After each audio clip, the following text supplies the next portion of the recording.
Israeli occupation forces carried out 3 massacres in the Gaza Strip during the last 24 hours, leaving at least 21 Palestinians killed. Panama workers protest in front of the U.S. Embassy following threats by U.S. President-elect Donald Trump to take over the Panama Canal. And in Ecuador, Vice President Veronica Abad denounces a coup d'etat by President Noboa that threatens democracy.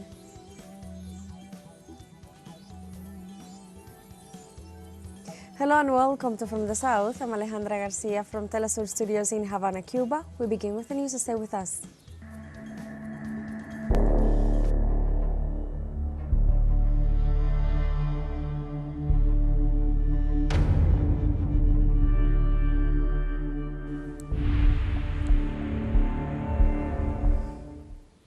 The Israeli occupation forces carried out 3 massacres in the Gaza Strip during the last 24 hours, leaving at least 21 Palestinians killed. According to medical sources, these actions also left more than 50 wounded. The health authorities warned that both figures could be even higher, since many of the victims remain trapped under the rubble due to the Israeli obstruction to the entry of ambulances and civil defense teams. According to the most recent health report, at least 45,338 Palestinians have been killed and 107,764 injured since October 2023, when the Israeli war against the Gaza Strip began. On the other hand, the Palestinian authorities denounced that the Israeli occupation continues to block the entry of humanitarian aid destined for the Palestinian population affected by the bombardments in the Gaza Strip. They also denounced that Israel has even killed the personnel in charge of distributing these supplies, with the sole objective of starving the civilians in the coastal enclave, as well as creating a suffocating economic environment. The authorities recalled that the direct and systematic attack by the occupying army on humanitarian aid convoys constitutes a full-fledged war crime in accordance with the Geneva Conventions and international law. In Palestine, a new Israeli aggression killed a teenager during an attack by the occupation forces on the Tulkarem camp in the occupied West Bank. The minor, identified as Fatih Saed Ode Salem, was shot by a Zionist sniper in the Al-Hadida neighborhood. Israel regime soldiers then prevented ambulances and medical equipment from reaching the wounded kid, opening fire to force them to retreat. The Zionist regime stormed Tulkarem on Tuesday with several vehicles, including 2 bulldozers, which carried out demolition on public and private properties such as houses, shops, and shelters. The Chinese government rejects the U.S. Defense Authorization Bill on the grounds that it contains negative content against the Chinese people. Foreign Ministry spokeswoman Mao Ning said that China firmly opposes the plan signed by U.S. President Joe Biden, as it intends to portray Beijing as a threat. The spokeswoman rejected the U.S. military support to Taiwan and urged Washington to abandon its Cold War mentality and ideological prejudices and to respect the One China principle. In this regard, Mao Ning reiterated that the country will take firm measures to defend its national interests. The U.S. insists on signing into law the National Defense Authorization Act for 2025, which contains negative content related to China. Year after year, it exaggerates the so-called China threat, promotes military support for Taiwan, abuses national power to suppress China's technological and economic development, restricts China, U.S. economic and trade and people-to-people exchanges, damages China's sovereignty, security, and development interests, and interferes with efforts to stabilize relations. China is strongly dissatisfied and firmly opposed to this, and has made solemn representations to the U.S. side. The South Korean opposition announced it will submit a motion before the National Assembly to impeach Prime Minister Han Duck-soo, who currently acts as the country's interim president. Precisely, the parliamentary spokesman for the opposition Democratic Party, Jung Jong-gun, revealed to the media on Tuesday that he will present the motion over the course of the week to be voted on between Saturday and Sunday. The measure will be presented in retaliation for Han's refusal to ratify two special investigations into ousted President Yoon Suk-yeol and the First Lady following the declaration of a martial law on December 3rd, which triggered a serious political crisis in the Asian nation. In Turkey, at least 12 workers were killed and 4 others resulted injured in an explosion at the munition factory in the western province of Balıkesir on Tuesday. In this regard, authorities informed that for the incident at the factory, which had been producing explosives for years, there is no evidence leading to sabotage, so the case is being treated as a possible accident. The provincial governor reported that the explosion occurred in the encapsulation section of the factory, causing the collapse of the building. In this context, the injured were taken to the hospital, while the existence of additional victims in the area is unknown so far. In Paris, the Eiffel Tower reopened after a brief evacuation caused by a fire alarm this Tuesday.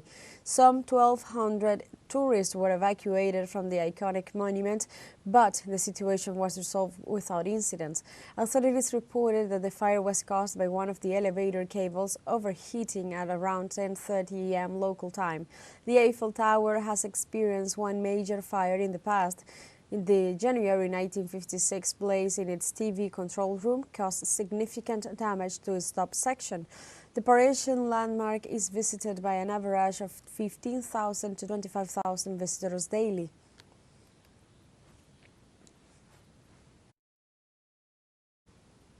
The Russian government exposed the activities of U.S. biological laboratories on the African continent.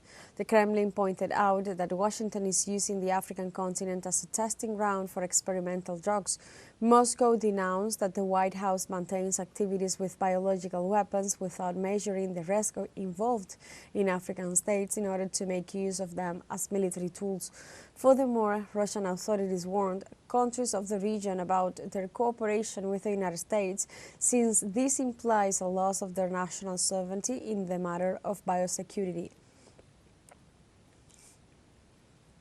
And now we have a short break coming up, but first remember you can join us on TikTok at teleSUR English, where you'll find news in different formats, news updates and more. We'll be right back, stay with us.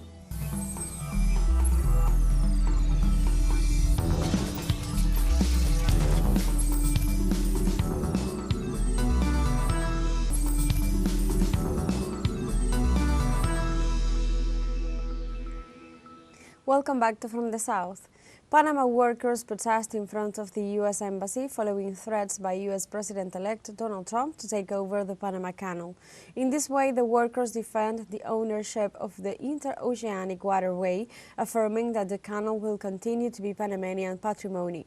The union groups demand that the next president of the United States respect the sovereignty of the Central American nation and ratify the rejection of any foreign interference. The leader of the Construction Workers Union indicated that the people of Panama have rejected on several occasions the attempts of appropriation of their national territory.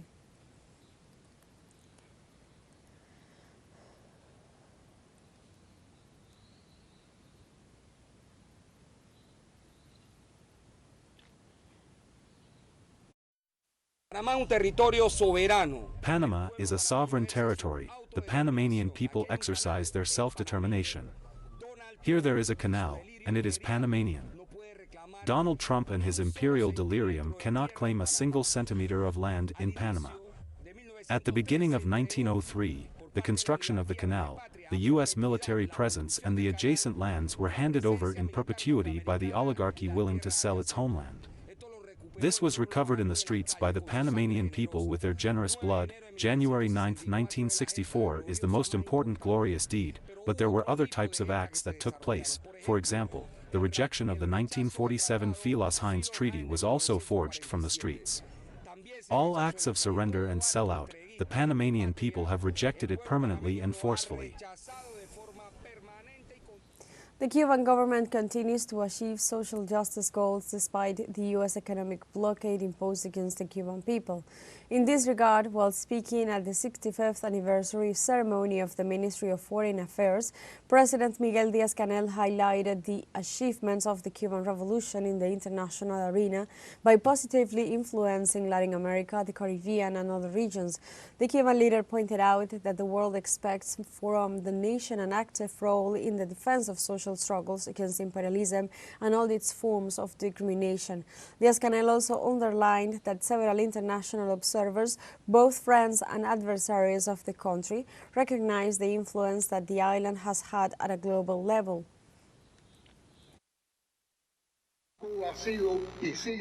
Cuba has been and continues to be a beacon of dignity. The difficult times we experience will demand from you and from all of us to be more and more at the level of the heroic people to which we have the privilege of belonging.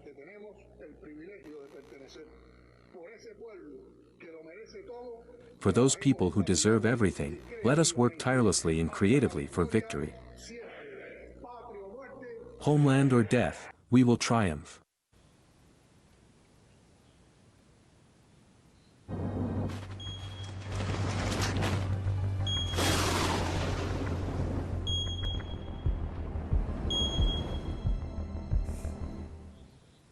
After a magnitude 6.1 earthquake hit eastern Cuba on Monday, authorities report no human life losses but several damage to infrastructures.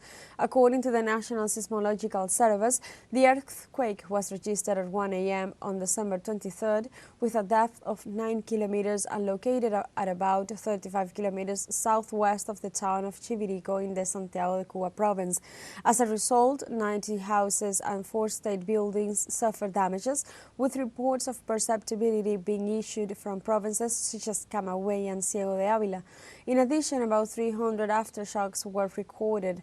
The event became the perceptible earthquake number 137th registered in Cuba so far in 2024.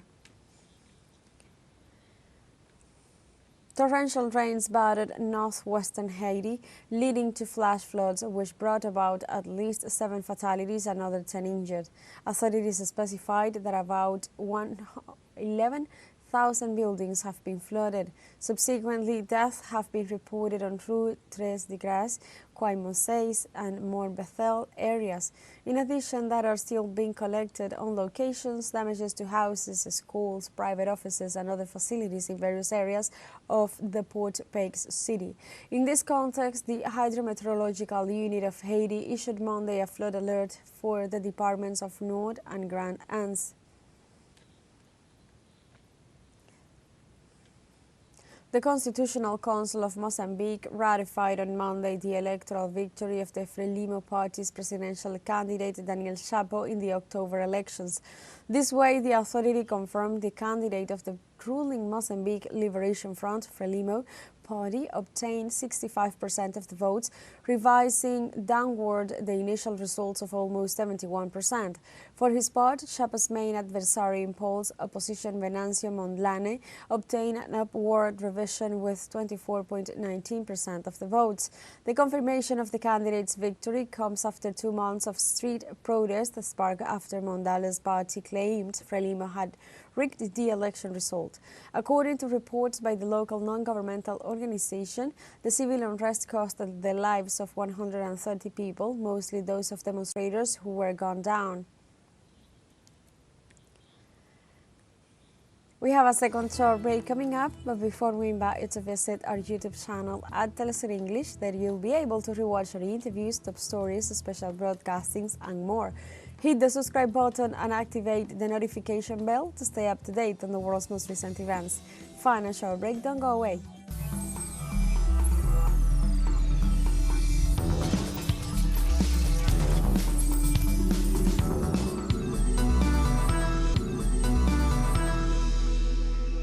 Welcome back to From the South. In Ecuador, Vice President Verónica Abad denounced that President Daniel Noboa's government staged a coup d'etat that threatens democracy. Abad detailed that President Noboa intends to undermine democracy after ordering the immediate transfer of the vice president to Turkey. The move comes after the prosecutor's office overturned the sanction imposed by the Labor Ministry that suspended her from office. Likewise, Veronica Abad recalled that she was unable to enter the offices of the vice presidency because it was fenced off and surrounded by military personnel, which goes against the constitution, the law, and democracy in Ecuador. The Ecuadorian justice system will prove the disappearance of 4 minors detained by the military in Guayaquil and will grant constitutional warranties. The parents of the 4 missing teenagers will testify before court to determine if the minors were victims of forced disappearance or human rights violations. Officials from the Armed Forces, National Police, Ministry of Interior, Ministry of Defense, and the Ombudsman's Office are also summoned to this hearing. The state has to investigate and explain what happened to brothers Josué and Ismael Arroyo, Saúl Arboleda and Steven Medina, aged between 11 and 15. The minors disappeared on December 8th in the city of Guayaquil, with Defense Minister Giancarlo Lofredo confirming in the aftermath their detention by the military.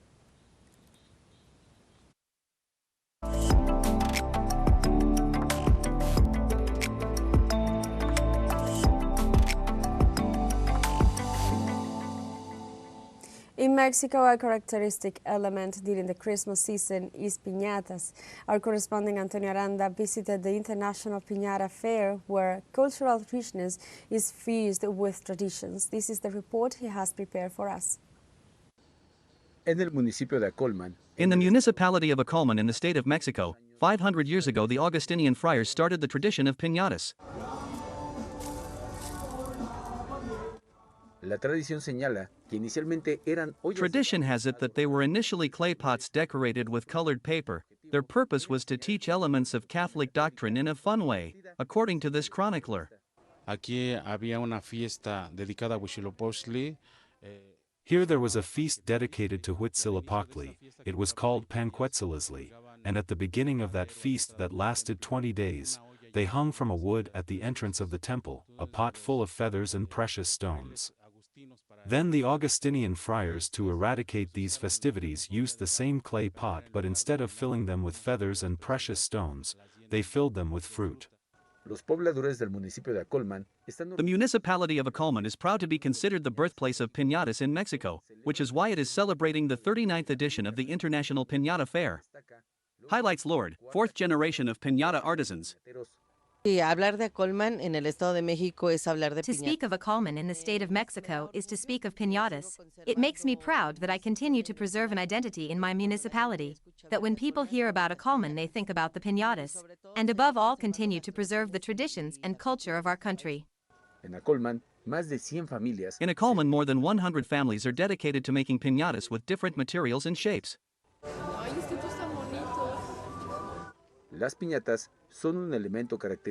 Piñatas are a characteristic element of the Mexican festivities, but they have transcended borders.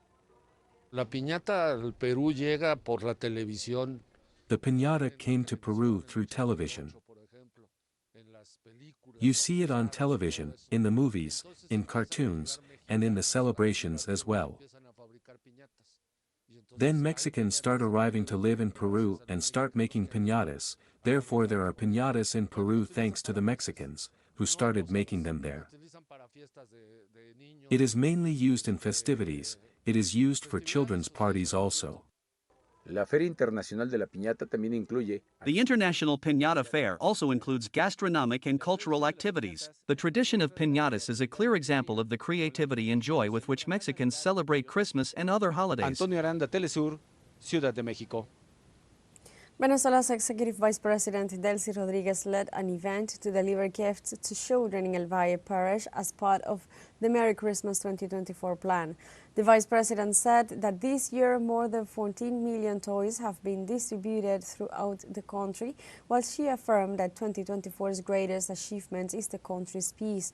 Rodriguez highlighted that President Nicolás Maduro, together with the people, are closing the year with a positive outcome, affirming that the wounds caused by the blockade have been defeated. The year 2025 will be one of the greatest hope. We have come to the end of this news brief, but you can find these and many other stories on our website at telesurenglish.net, and join us on social media. We are on Facebook, X, Instagram, Telegram and TikTok as well. For Telesur English, I'm Alejandra Garcia. Thank you for watching.